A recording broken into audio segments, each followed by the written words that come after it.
went to Uchta on foot, about 700 kilometers. We were cutting out the forest, making a road, preparing the place for railway line, which, by the way, was never built. We had to sleep wherever we could. All this under the guards. If you step out of line, to the right or to the left, we shoot without warning. At about 5 o'clock in the morning, it was still dark in the Siberian night. You're prepared to go out. You went through the gate. The gate had a nice writing in Cyrillic alphabet. Через труд к освобождению. Same as Germans did it. Arbeit macht frei. Work that makes you free. Well. The Soviets sent Poland's civilian population to work at collective farms and in isolated settlements all over Siberia and northern Kazakhstan. They brought us to Sukhotyn. There was no station, it was in the middle of a steppe. They put down some planks of wood and told us to get out. It was early morning and several thousand people got off in the steppe. And I remember a Bolshevik saying, "Now get your things and run into your Poland." It was a barren steppe and we stood there. It was becoming hot and it was already the beginning of May. And there was a terrible silence, despite these crowds of people. Everyone was waiting for something, not knowing what. It was all very depressing. Stefan Weidenfeld's odyssey started when he was 16. After a week-long journey, we found ourselves in the forest, in the middle of nowhere, guarded by a single Soviet elderly policeman whose name was Borisov, and who guarded us with a rifle hanging on a string from his shoulder. There was no way of escaping, and we all had to work in the forest. We were sent there for re-education in physical work. And this was, of course, a lot of rubbish. They put us in the stables, several dozen families in addition to us. There was no water, we had to draw it from a hole in the steppe. When the cows were drinking, there was no water for us. When they stopped, then we could have some. We cooked over little bricks over the holes dug up in the steppe. Majority of the people started working in gold mining pits. In the pit called Yuzhna, you used to work in water. They supplied you sort of the rubber overalls and gave you, regardless of your age or sex, gave you a glass of very strong vodka before you went there. Conditions were really, really harsh. I was working one of those as a 14-year boy, nearly 1,000 feet below the ground. So were the pregnant women, so were my mother. My mother died of meningitis. She was 32, and we were left alone for 6 long years. The two of us lived in a mud hut, and when it was raining, we were wet. When there was frost, we were freezing. When it snowed, sometimes we were completely buried, like in a grave, and then our neighbors, people of goodwill, would dig us out. There were times when for 3 to 4 days we had nothing to eat because there was nothing to eat. When spring came, we stole whatever we could. We collected animal bones in the steppe, but there were few animals because people ate most of them. I learned to sit by the holes of steppe rats, and when a rat was coming out, catch it by its tail, kill it and eat it. I find it difficult to believe that all this is true, but it is the truth. Nothing but the truth.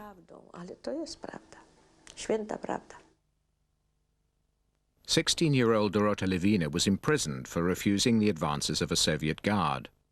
As I was being in prison, you know, we were taken from one cell to the other. We were taken to a very small cell. It was 49 of us, and the cell only should take about 10 people. We went on the hunger strike, and it did help. It did help in this way, that half of us, they removed to the working cell. We were peeling potatoes for the whole prison. Half a year later, a two-day journey on foot to her trial resulted in severely frostbitten feet.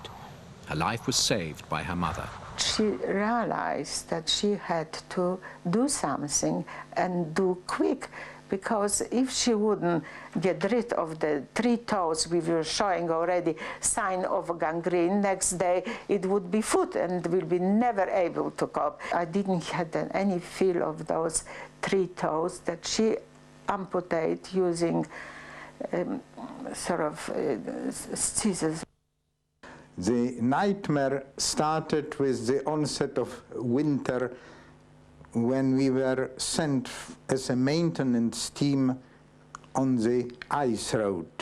The ice road was a special way of transporting large amounts of timber from the working area in the forest to the riverside. It ran for 11 kilometers along a stream, and our job was to water the ice rails of the ice road during the night to prepare it for work in the morning.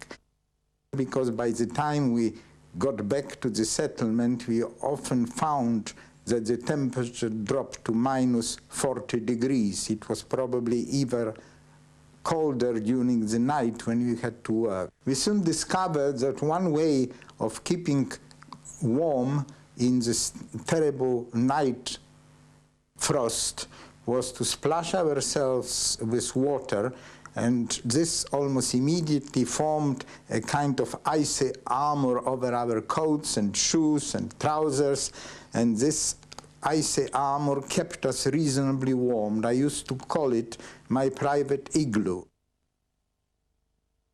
Aniela Novak was deported at the age of 10. For 2 years we have no doctors. It was people who didn't have a proper nutrition, and there was cold, so many people died in that camp. Probably half of the people died. Aniela's teenage brother died in a Russian hospital. Their mother went to recover his body. She could see many bodies, and she recognized my brother. And she said that he was naked, and his tears were just frozen on his body. She took the body, and with my brother they travel all night and probably day to bring him home. And then my father has to dig the tomb and grave in this very hard earth, and that's where my brother is, my eldest brother. At the very beginning, on our arrival to Fasha, we were met with a saying, "Здесь жить будете," which means you will spend here the rest of your life. And this didn't sound very promising. There was another saying we heard quite often, and that was "Привыкните, а как не привыкнете, так подохнете," which means you will get used to it, and if you will not, you will die the death of a dog. Exhaustion, starvation and disease were taking their toll amongst all Stalin's slaves. But the Polish enslavement carried the added burden of having to live amongst peoples who were brought up to believe that Poland was their eternal enemy. The Poles were told that they were to stay in Russia forever. They kept telling us that bourgeois Poland is finished, that peasants were oppressed, workers were oppressed, that it was the end of Poland as a state, that everything would be settled in the Soviet Union, where everyone was equal. Well, their usual slogans.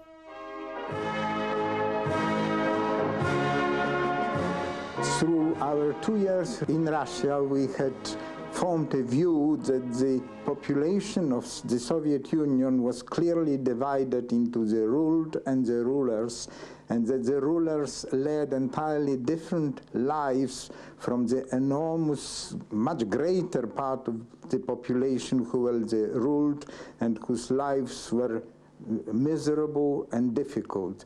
And among them we found very many normal, pleasant, compassionate people.